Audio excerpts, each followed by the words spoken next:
Praise the lord, హల్లెలూయా. దేవునికి స్తోత్రం. ప్రభు పరిశుద్ధ నామానికి మహిమ కలుగును గాక.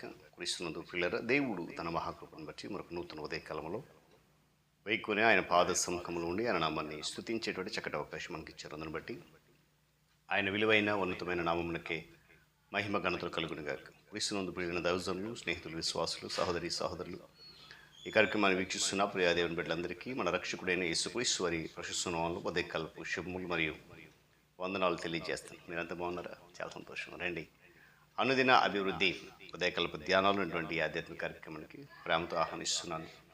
మరి మీ దగ్గర బైబిల్స్ ఉన్నాయా? తరచి చూడండి. వీని పక్షం చదివే మాట విని గ్రహించి వాక్య ధ్యానాల పాలుభాషలు కమ్మని మనం చేస్తూ నేటి దిన ధ్యాన వాక్యంగా యోహాను సువార్త 9వ అధ్యాయం 31వ వచనాన్ని చదువుతా ఉన్నాను. ఎవడైనను దేవభక్తుడై ఉండి ఆయన చిత్తము చొప్పున జరిగించిన ఎడలా ఆయన వాని మనవి ఆలకించును. దేవుడు తన పరిశుద్ధ లేఖన మాటను మన కొరకు దీవించును కాక. తరలోంచి కన్ను మూసుకునండి, ప్రార్థన చేద్దాం. ప్రేమ కలిగిన తండ్రి, వందనాలు. మనోహరుడ, మహోన్నతుడ, మహాగణుడ, సర్వాధిపతి, సర్వశక్తి మధ్య స్తుతులు స్తోత్రాలు చెల్లిస్తున్న ఈ ఆధ్యాత్మిక కార్యక్రమంలో అనేక మంది నిబిడలను పాలిభాగం చేస్తూ బలపరుస్తూ నడిపిస్తున్న దేవా మీకు వందనాలు. నీ కృప, నీ కాపుతి, నీ సన్నిధి మాతో ఉంచి మీ ఆత్మీయ జీవితంలో మనందరినీ బలపరుస్తున్న స్తోత్రాలు. ఈ కార్యక్రమాన్ని కేవలం నీ కృప ద్వారా, మీ ఆత్మ ద్వారా మీ నామ మహిమ జరిగిస్తున్నందుకు స్తోత్రాలు. ఈ దినం కూడా బలపరుచు దీవించండి. యేసు నామమున అడుగుతున్నాను తండ్రి, ఆమేన్. చాలా సంతోషం ప్రియులారా. మరి చదవనటువంటి వాక్య భాగంలో మాట ఉంది, దైవ చిత్తం చెప్పుడు జరిగించాలి. గడిచిన 2 దినాలుగా దేవుని చిత్తం జరిగించడం వల్ల వచ్చేటువంటి ఆశీర్వాదాలు ఏంటని ధ్యానం చేస్తూ మొదటిగా మనము దేవుని కుటుంబ సభ్యులం అవుతాము అని నిన్నటి దినాలు ధ్యానం చేశాం.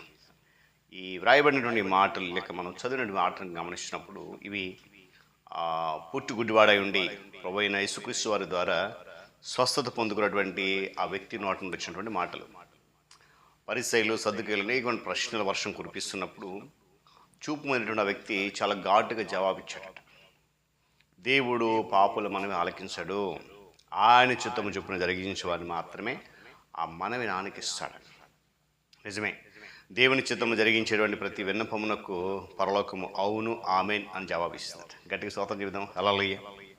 చూడండి, దావీదు దేవుని చిత్తాన్ని చేయడానికి తను తాను సమర్పించుకున్నటువంటి వ్యక్తి. అతని మనోభిష్టను సఫలం చేస్తున్నావు, అతని పెదవుల నుండి వచ్చిన ప్రార్థనను అంగీకరిస్తున్నావు చెప్పి వాక్య భాగంలో మనం చూస్తాం. 21వ సంకీర్తన.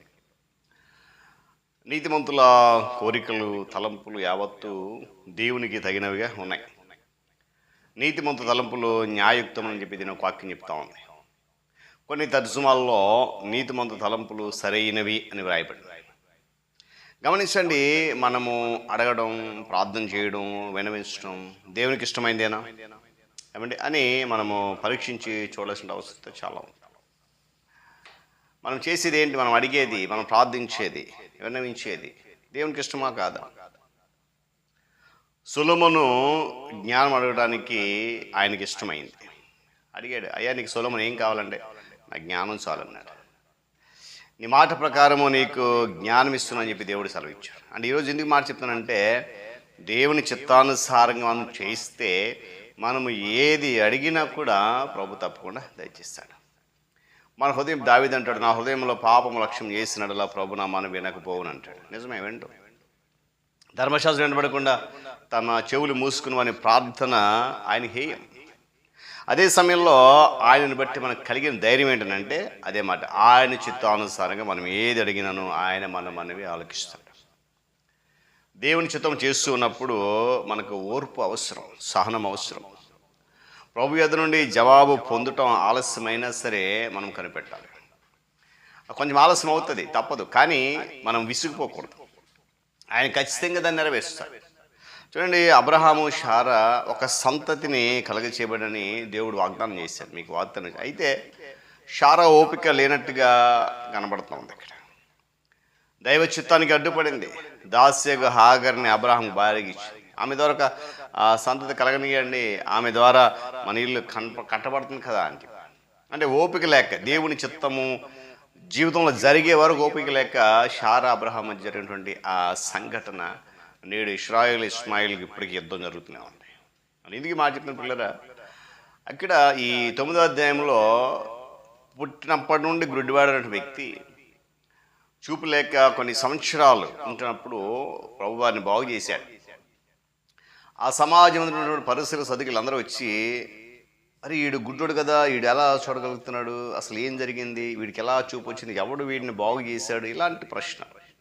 ఆ వ్యక్తిని అడిగారు, నువ్వు ఎలా చూస్తున్నావు? చెప్పాడు, యేసు అని ఒక వ్యక్తి ఇచ్చాడు, నా కళ్ళ మీద బురద పోసాడు, నేను శిలో కోనేటికి కడుక్కుని చూపుంది. ఎలా ఉంటాడంటే ఒకటికి ప్రశ్న అడుగుతున్నప్పుడు అదే అన్నాడు ఈ మాట, చాలా ఘాటుగా, ఎవడైనానో అనే మాట. దేవుని భక్తుడై ఉండి దేవుని చిత్తం జరిగిస్తే ప్రభు వాడి మాట లేక ఆ ప్రార్థన వింటాడు. తల్లిదండ్రులు అడిగారు, అమ్మా మీ కుమారుడు ఈడైనా పుట్టుగుడ్డువాడే కదా, ఎలా చూసినాడంటే, అయ్యా వయసు వచ్చింది ఆడిని అడగండి. వాడు గుడ్డోడని తెలుసు, అలాగే పుట్టాడని తెలుసు, కానీ ఇప్పుడు ఎలా చూసినా మాకు తెలియదు. ఎలా చూసినాడు, వాడు వయసు వచ్చింది, వాడికి జ్ఞానం అని అడిగి. అంటే ప్రభువు చేసినటువంటి ఒక చిత్తం, ఆయన చిత్తాన్ని ఒప్పుకోవడానికి కూడా ఇష్టం. కానీ యువతే కలిసి చెప్పిన మాట ఏంటంటే, పిల్లరా, మనము దేవుని చిత్తము చేస్తే, ఆయన చిత్త ప్రకారం నడిస్తే, ఆయనకి ఇష్టమైనటువంటి విధానంలో నడిస్తే, మనం ఏది అడిగినా కూడా ఆయన మనం ఆలకిస్తాడు. దేవుడి మాటలు మనకు దీవించను గాక. తలలోంచి కన్ను మూసుకురండి, ప్రార్థన చేద్దాం. ప్రేమగలిగిన తండ్రి వందనాలు, మనోహరుడా, సకలాశోధం కానుమత స్తోత్రాలు. నీ కృప, నీ కాపుదల, నీ సన్నిధి ఆయన నీ బిడ్డలైన మాకు ఇచ్చి క్షేమము నెమ్మదిస్తూ ఈ ఆధ్యాత్మిక కార్యక్రమాన్ని అనేక మంది బిడ్డలకు ఆధ్యాత్మికంగా బలపరుస్తూ నడిపిస్తున్నాం. నీకు వందనాలు. ఈ కార్యక్రమంలో మరింత మంది పాలుభాషలు చేసి నీ నామ మహిమార్థమైన నిరాటం కొనసాగడం కృప చూపించాను. నా జ్ఞానము కాదు, నా శక్తి కాదు, నా బలమంత కన్నా కాదు, కేవలం నీ మాట నడిపించి బలపరిచి మీరే ఘనత పొందండి. యేసు నామముని ప్రార్థన అడుగుతున్నాం తండ్రి, ఆమేన్. త్రియేక దేవుని దీవెన, ఆయన సన్నిధి కాపుదల సదాకాలము మనందరికీ తోడైన నడిపించును గాక. ఆమేన్.